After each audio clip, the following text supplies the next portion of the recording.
What's up everybody, and welcome back to another video. I hope everyone's doing well this week. So the video I have for you today is a commission piece I just wrapped up of Slash, the infamous guitarist of Guns N' Roses. For this piece, I'm working in one of my favourite methods and using some of my staple mediums and tools. So some of the mediums you're going to see used in this piece include willow charcoal, compressed charcoal, some pastels, some pencil, along with graphite pencil. Also using things like brushes for blending, along with paper blending stumps. All of these items could definitely be found at your local art store. The paper I'm using in this piece is also quite important. It is Strathmore grey tone paper. They also do a tan paper which I really enjoy using. Both colours come in a pad. But the grey is really great when working in black and white, as the paper acts quite a bit like a mid-tone as opposed to having a stark white paper as your base. Working this way is quite a bit different than how I normally would, because I mainly work light to dark as opposed to here when I'm working dark to light.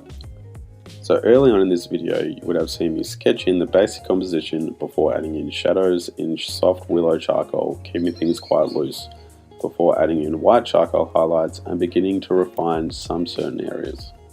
Dark to light can be super useful when completing areas like hair in this piece, as it is much easier to put down a black background section with some individual hair strokes breaking away from it, and then to build layers of white hair strokes over the top, instead of having to try and do it in reverse. A lot of people seem to have quite a lot of trouble with hair, but a good way to think about it, especially with long hair, is to act as if you were combing over it. This is an easy way to get the gestures of your hand flowing like natural hair. I love working this way. I think the results can be really great when going for a realistic style portrait, and these days it's my go-to when doing so. Back years ago when I started doing portraits, I would always draw with charcoal onto white watercolor paper.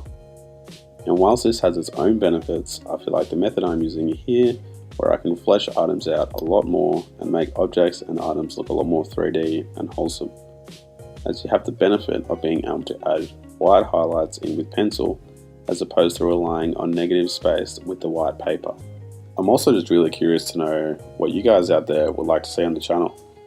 So please, if you have any recommendations, go ahead and drop them down below. For future videos, I've got a bit of a mixed bag, doing some pieces in different mediums, some of them personal works and some of them commissions. I've also just finished the last few pages in a sketchbook, so I'll probably have a sketchbook tour for that coming soon. And if you would like to stay up to date with my art, the best place would probably be Instagram, as it is where I am most active. I'm often posting there daily videos and stories in the progress of whatever I'm currently working on, and posting some art that I'm not making videos of. So yeah, go ahead and check that out if you're interested.